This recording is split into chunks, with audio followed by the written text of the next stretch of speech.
Hey, this ship is a work in progress. It might change, it might not. We don't know at this point. What is up, ladies and gentlemen? Today we're going to take a look at the USS Salem CA-139. I know for a lot of individuals there's a bit of a soft spot in their hearts for this Des Moines class cruiser. Part of the reason for that is the USS Salem is still afloat in Quincy, Massachusetts. It is the only surviving member of the trio of Des Moines class cruisers. The Des Moines was struck and subsequently torched. Same with the USS Newport News. The Newport News was the third of the trio. That one was actually built in Newport News, which is why it was named for that. The Salem and Des Moines were both built in Massachusetts, which is partly why the Salem was named the Salem. In addition to its lineage, it was also used in several movies. The Salem portrayed the pocket battleship Graf Spee in the Battle of Plate River, and it also served in the movie The Finest Hour. In that movie, she was transformed into the set of the tanker SS Pendleton, which broke into two off of Cape Cod in February of 1952. That movie, of course, involved a U.S. Coast Guard rescue. So there you have it, the USS Salem, for many people, a very important ship. Now let's talk about it in-game, because that's what we're all interested about. History is great, I love history, you love history. Even the fact that the cruiser was in Monaco to celebrate the birth of Albert II, born to the Prince of Monaco and the beautiful Grace Kelly. Another little history tidbit there, but again, that's not the ship in-game. The ship in-game! Many of you are likely wondering how this ship is different than the Des Moines. It is, after all, a Des Moines class cruiser. So, that's what we're going to do right now. We're going to take a look at the main differences and similarities between the two ships. Obviously, this is a Tier 10 ship, same as the Des Moines. So let's get down to it.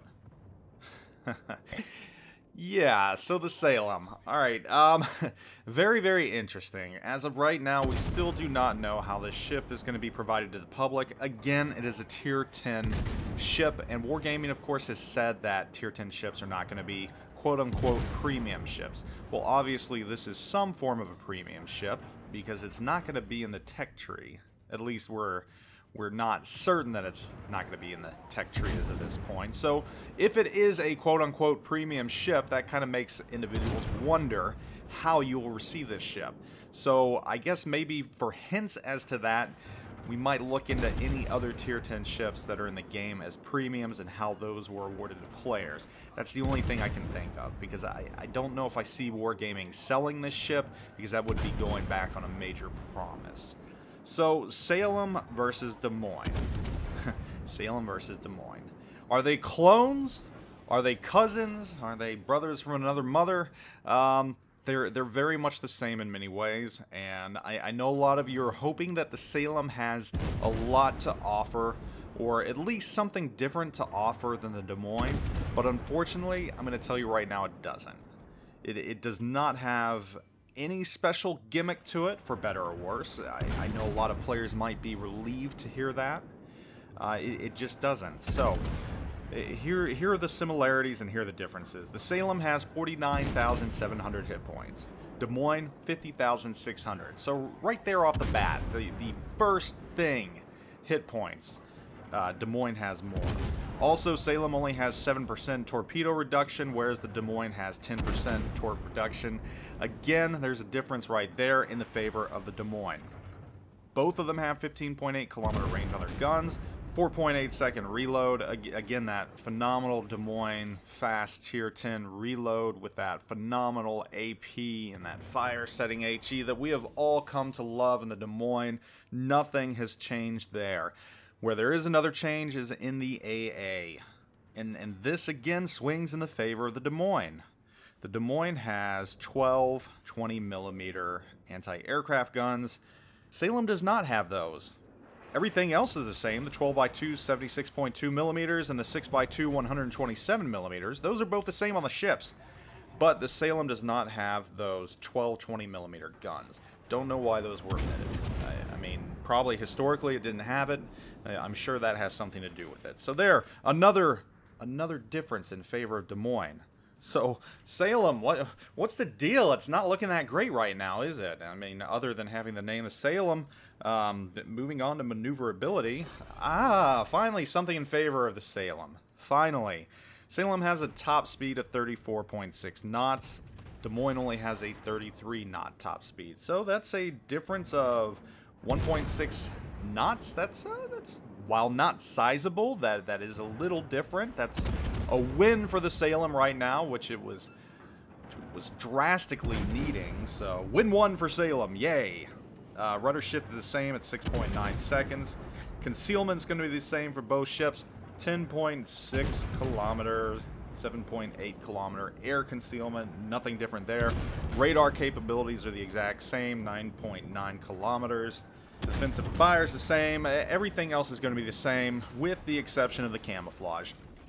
That is another big difference right there. And you know, you would think that this being a premium ship, the camouflage would offer very nice premium attributes to it, but you only get that -3 concealment, +4 enemy dispersion, and 50% XP boost to it, whereas the premium camouflage that you can buy for the Des Moines has all the bells and whistles that you would want. 20% increase to credits, 50% commander XP, and then all the other things that the Salem has. So again, another win for the Des Moines. So what does that tell you?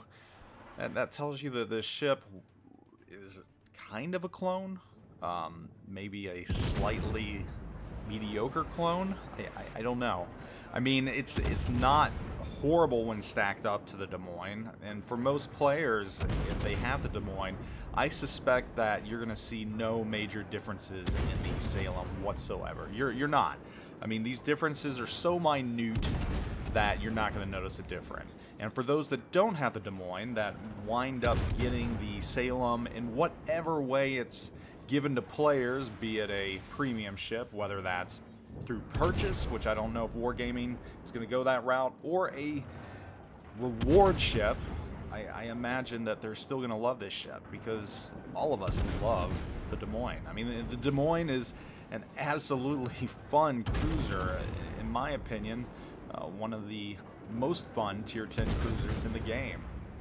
It just has a lot to offer with its guns that are hard-hitting and can just pin the hell out of any other ship. I mean, there's a lot to enjoy about the Des Moines, and by proxy the Salem, which is for all intents and purposes the exact same ship, with subtle differences, with very subtle differences. So what is the allure of the Salem? What is the big draw to it? Well, again, it's a premium ship, and there might be some hidden attributes. Increased credit gain. I'm sure it'll have better credit gain than the Des Moines, even with the Des Moines 20% increase that it'll have via its special camouflage. I'm still sure the Salem will do better. But what are you getting with the Salem? You're adding another ship to your port, more bragging rights, I guess. But it's the Salem. It's the only surviving Des Moines class cruiser. So that in its own makes it special. That in its own will make this ship highly collectible among players in this game that are into that sort of thing. And there you have it. There's a look at the differences between the USS Salem and the Des Moines. Not that big. Des Moines, slightly better in several categories. Salem, only better in one, and that's the speed at 34.6 knots. Ladies and gentlemen, that's it. There you have it. Thanks for coming out. Thanks for watching this. Please be sure to like and sub this video. Share it if you want as well. It's all good. Anyhow, hope you all are doing wonderful. I will see you all out on the battlefield. I am out.